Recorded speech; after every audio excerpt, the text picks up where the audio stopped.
Welcome to Stories with Grandma Joan. Today we're doing Chapter 4 of Pippi Longstocking. Pippi Goes to School. Of course, Tommy and Annika went to school. Each morning at 8 o'clock they trotted off hand in hand swinging their school bags. At that time Pippi was usually grooming her horse or dressing Mr. Nilsson in his little suit, or else she was taking her morning exercises, which meant turning 43 somersaults in a row.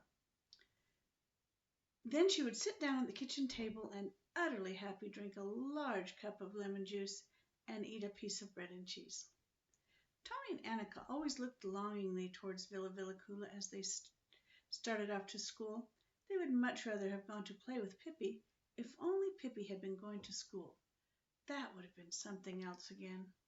Just think what fun we could have on the way to school. To and from school, said Tommy. Yes, said Annika, and the more they thought about it, the worse they felt to think that Pippi did not go to school. And at last they determined to try to persuade her to begin. You can't imagine what a nice teacher we have, said Tommy artfully to Pippi one afternoon when he and Annika had come for a visit at Villa Villacula, after they had finished their homework, of course.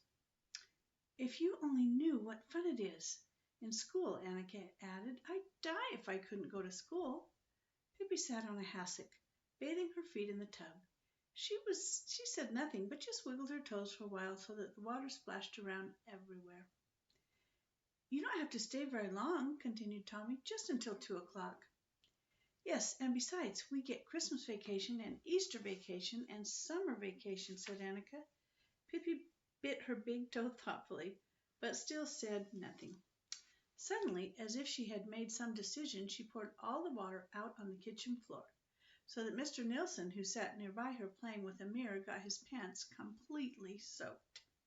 It's not fair, said Pippi sternly, without paying any attention to Mr. Nilsson's puzzled air about his wet pants.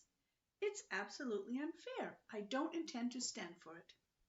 What's the matter? Asked Tommy. In 4 months it will be Christmas, and then you'll have Christmas vacation.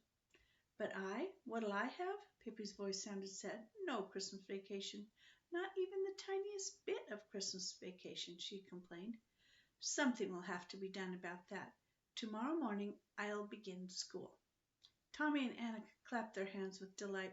Hooray! We'll wait for you outside our gate at 8 o'clock. Oh no, said Pippi, I can't begin as early as that. And besides, I'm going to ride to school. And ride she did. Exactly at 10 o'clock the next day, she lifted her horse off the porch, and a little later all the people in the town ran to their windows to see what horse it was that was running away. That is to say, they thought it was running away, but it was only Pippi in a bit of a hurry to get to school. She galloped wildly into the schoolyard, jumped off the horse, tied him to a tree, burst into the classroom with such a noise and a clatter that Tommy and Annika and all their classmates jumped in their seats. Hi there, said Pippi, waving her big hat. Did I get here in time for petrification? Tommy and Annika had told their teacher that a girl named Pippi Longstocking was coming, and the teacher had already heard about Pippi in the little town. As she was a very pleasant teacher, she had decided to do all she could do to make Pippi happy in school. Pippi threw herself down on a vacant bench without having been invited to do so, but the teacher paid no attention to her heedless way. She simply said in a friendly voice, Welcome to school, little Pippi. I hope that you will enjoy yourself here and learn a great deal. Yes, I hope I'll get some Christmas vacation, said Pippi. That is the reason I've come. It's only fair, you know. If you would first tell me your whole name, said the teacher, then I'll register you in school. My name is Pippalata Delicatessa Windowshade Mackelmint Ephraim's daughter Longstocking, daughter of Captain Ephraim Longstocking, formerly the terror of the sea, now a cannibal king. Pippi's really only a nickname because Papa thought that Pippalata was too long to say. Indeed, said the teacher. Well then, we shall call you Pippi too. But now, suppose we test you a little and see what you know. You're a big girl, and no doubt you know a great deal already. Let's begin with arithmetic. Pippi, can you tell me what 7 and 5 are? Pippi looked astonished and dismayed, and said, Well, If you don't know yourself, you needn't think I'm going to tell you."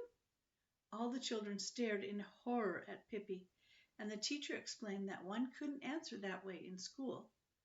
"I beg your pardon," said Pippi contritely. "I didn't know that. I won't do it again."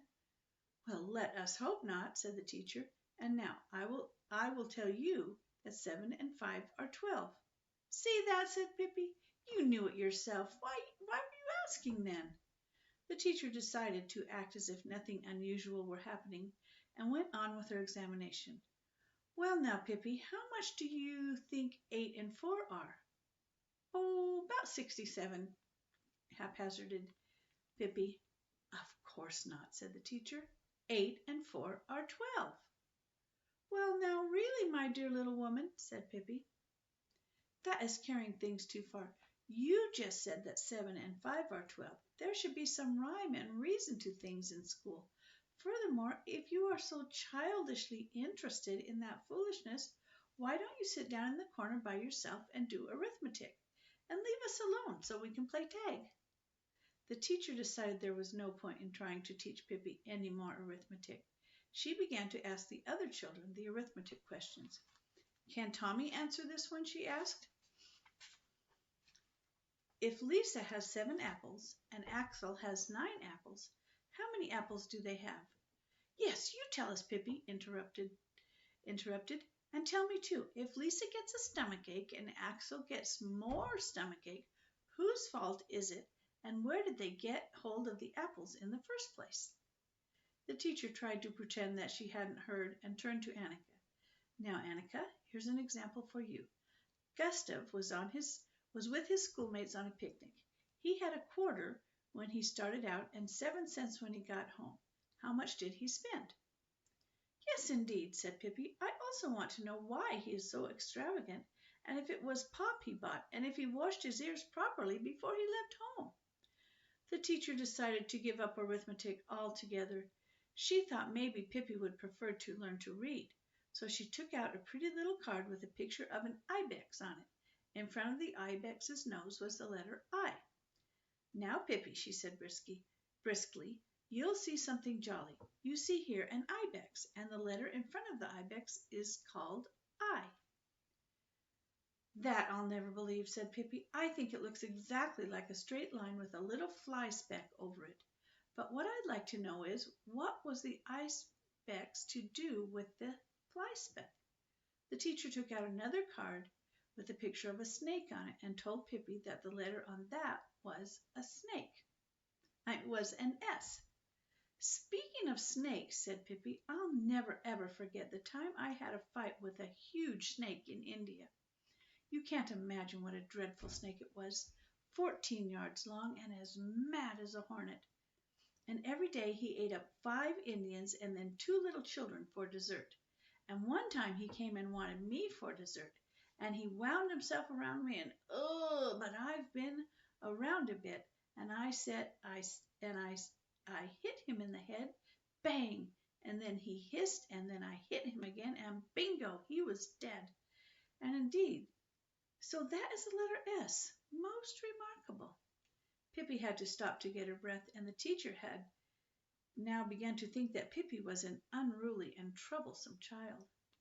And she decided that class should have drawing for a while. Surely Pippi could sit still and be quiet and draw, thought the teacher. She took out paper and pencils and passed them out to the children. "Now you may draw whatever you wish," she said, and sat down at her desk and began to correct homework. In a little while she looked up to see how the drawing was going. All the children sat looking at Pippi, who lay flat on the floor, drawing to her heart's content. "But, Pippi," said the teacher impatiently, "why in the world aren't you drawing on the paper?" "Oh, I filled that long ago. There isn't enough room for my whole horse on that little piece of paper. Just now I'm working on his front legs, but when I get to his tail, I guess I'll have to go out in the hall." And there's the picture of Pippi drawing the horse on the floor. The teacher thought hard for a while. "Suppose instead we all sing a little song," she suggested. All the children stood up by their seats, except Pippi. She stayed where she was on the floor. You go ahead and sing, she said. I'll rest myself a while. Too much learning breaks even the healthiest child. Now the teacher's patience had come to an end. She told all the children to go out into the yard so that she could talk to Pippi alone. When the teacher and Pippi were alone, Pippi got up and walked to the desk. Do you know what? She said. It was awfully jolly to come to school to find out what it is like, but I don't think I care about going to school anymore, Christmas vacation or no Christmas vacation. There's altogether too many apples and ibexes and snakes and things like that. It makes me dizzy in the head. I hope that you, teacher, won't be sorry. But the teacher said she certainly was sorry, most of all because Pippi wouldn't behave decently, and that any girl who acted as badly as Pippi did wouldn't be allowed to go to school, even if she wanted to.